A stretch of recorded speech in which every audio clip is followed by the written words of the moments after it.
पिताजी जल्दी चलिए, वरना मैं आज स्कूल में देरी से पहुंचूंगा। मेरी टीचर बहुत गुस्सा करती है। हाँ हाँ बेटा, अभी चलते हैं, बस 2 मिनट रुको। तभी रमेश की पत्नी कमरे से बाहर आती है और रमेश से कहती हैं, सुनिए जी, आज शाम को आप ऑफिस से जरा जल्दी घर आ जाइएगा। याद है ना, आज आपको मुझे शॉपिंग कराने के लिए लेकर जाना है। अरे भाग्यवान, इस महीने हाथ जरा तंग है। मेरी मानो तो शॉपिंग का विचार कुछ दिनों के लिए अपने दिमाग से निकाल ही दो। मैं तुम्हें अगले महीने पक्का शॉपिंग कराने ले जाऊंगा। अभी मुझे चलना चाहिए, वरना राजू को स्कूल पहुंचने में देर हो जाएगी। देखिए जी, अब आपके ये बहाने पुराने हो चुके हैं। मैं कुछ नहीं जानती। आज शाम को मुझे शॉपिंग करने जाना है, मतलब जाना है। आगे आपकी मर्जी। अच्छा ठीक है भाग्यवान, अब तुम पूरा घर सर पर मत उठाओ, मैं कुछ करता हूँ। इतना कहकर रमेश अपने बेटे राजू को लेकर वहां से चला जाता है। घर से निकलने के लिए रमेश जैसे ही अपनी मोटरसाइकिल शुरू करता है, तभी उसकी माँ उसे आवाज देकर कहती है, अरे रमेश, आज शाम को मुझे कुछ पैसे दे देना। याद है ना, मैंने तुझसे कहा था कि मुझे मंदिर में चढ़ावा चढ़ाना है। अरे माँ, मेरी तनख्वाह आने में अभी 10 दिन बचे हैं। अभी मेरे पास बिल्कुल पैसे नहीं है। हाँ, मेरी तनख्वाह मिलते ही मैं तुम्हें पैसे दे दूंगा। रमेश की माँ चिढ़कर कहती हैं, अरे तेरा दिमाग तो खराब नहीं हो गया? मैंने तेरे भरोसे मंदिर के पुजारी जी से वादा कर दिया है और तू कह रहा है कि पैसे नहीं है। अब मैं पुजारी जी को क्या जवाब दूंगी? तुझे तो मेरी इज्जत की भी कुछ परवाह नहीं है। अच्छा ठीक है माँ, अब तुम गुस्सा मत करो, मैं शाम तक कुछ इंतजाम करता हूँ। इतना कहकर रमेश वहां से चला जाता है। फिर दोपहर को जब रमेश अपने दफ्तर में बैठा होता है, तब उसे अपनी पत्नी और माँ की बातें याद आती हैं। रमेश अपने दफ्तर के एक साथी मोहन से कुछ रुपए उधार मांगता है। अरे भाई मोहन, मेरा एक छोटा सा काम कर दो, मुझे कुछ रुपयों की सख्त जरूरत है। मुझे कुछ दिनों के लिए क्या तुम रुपए उधार दे सकते हो?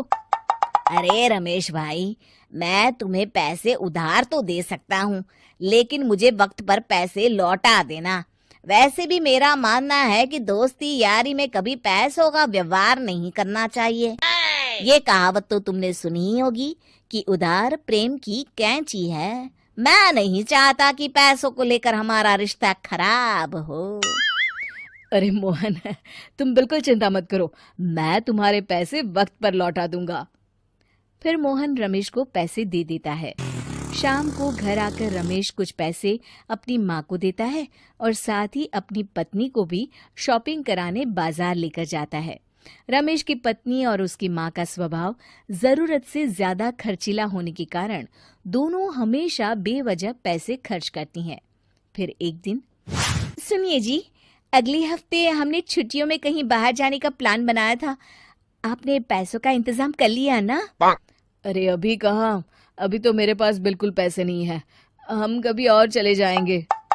देखिए जी, मैंने सभी सहेलियों से कह दिया है कि मैं बाहर घूमने जा रही हूँ। अगर मैं नहीं गई तो सब मुझ पर हंसेंगी। आप कहीं से भी पैसों का इंतजाम कीजिए जी। इतना कहकर रमेश की पत्नी वहां से चली जाती है। वहीं दूसरी तरफ रमेश की माँ भी तीर्थ यात्रा जाने की जिद करती है और रमेश से पैसे मांगती है। फिर अगले दिन रमेश एक सेठ से पैसे उधार लेकर अपनी पत्नी और बेटे को घुमाने ले जाता है और अपनी माँ को भी तीर्थ यात्रा पर भेज देता है। लेकिन जैसे ही रमेश अपनी छुट्टियां बिताकर वापस आता है, कर्जदार उसका जीना मुश्किल कर देते हैं। इतना ज्यादा कर्ज एक साथ अपने ऊपर देख रमेश काफी परेशान रहने लगता है। फिर एक दिन राजू की स्कूल की फीस वक्त पर न भर पाने के कारण रमेश को स्कूल में बुलाया जाता है। स्कूल के प्रिंसिपल साहब रमेश को सख्त हिदायत देते हैं कि अगर वक्त पर स्कूल की फीस नहीं भरी गई तो उनके बेटे का नाम स्कूल से काट दिया जाएगा। अपने बेटे की स्कूल की फीस भरने के लिए रमेश अपने दोस्त गिरधारी से कुछ पैसे उधार ले लेता है और स्कूल की फीस भर देता है। रमेश की माँ और उसकी पत्नी खर्चे और घर की जिम्मेदारी संभालते संभालते धीरे धीरे रमेश पूरी तरह कर्ज में डूब जाता है और तभी एक दिन दफ्तर में काम करते समय रमेश की तबीयत अचानक बिगड़ जाती है और वो बेहोश होकर गिर पड़ता है। उसे जल्दी से पास के एक अस्पताल में भर्ती कराया जाता है। रमेश के घर वालों को ये बात पता चल जाती है तो वे सभी अस्पताल पहुंचते हैं। अस्पताल के डॉक्टर साहब उन्हें बताते हैं, देखिए, देर रात तक जागने और जरूरत से ज्यादा काम करने की वजह से इन्हें चक्कर आ गया था। बेहतर यही होगा कि इन्हें कुछ दिनों के लिए पूरी तरह आराम करने दिया जाए। रमेश की हालत देखकर उसके बेटे राजू को बहुत गुस्सा आता है और वो अपनी दादी और माँ से कहता है, माँ, दादी, मैं इतना छोटा हूँ, फिर भी मैं इतना समझता हूँ कि पिताजी दिन रात दफ्तर में काम करके पैसे कमाते हैं। पिताजी अकेला पूरा घर संभालते हैं और आप दोनों अपने फिजूल के खर्चों के लिए उन पर दबाव डालते रहते हैं। आज पिताजी की हालत के जिम्मेदार तो आप दोनों हैं। राजू की समझदारी भरी बातें सुनकर रमेश की माँ और पत्नी को अपनी गलती का एहसास होता है और दोनों की आंखों में आंसू आ जाते हैं। फिर कुछ दिनों के बाद रमेश की तबीयत एकदम अच्छी हो जाती है और वो पहले की तरह अपने काम पर जाने लगता है। रमेश की माँ और पत्नी अब उसे किसी प्रकार की कोई तकलीफ नहीं देते और ना ही उससे किसी चीज की मांग करते हैं। फिर देखते ही देखते रमेश अपने कर्ज के सारे पैसे चुका देता है। उसकी जिंदगी पहले की तरह अच्छी हो जाती है और वो अपने परिवार के साथ खुशी खुशी रहने लगता है।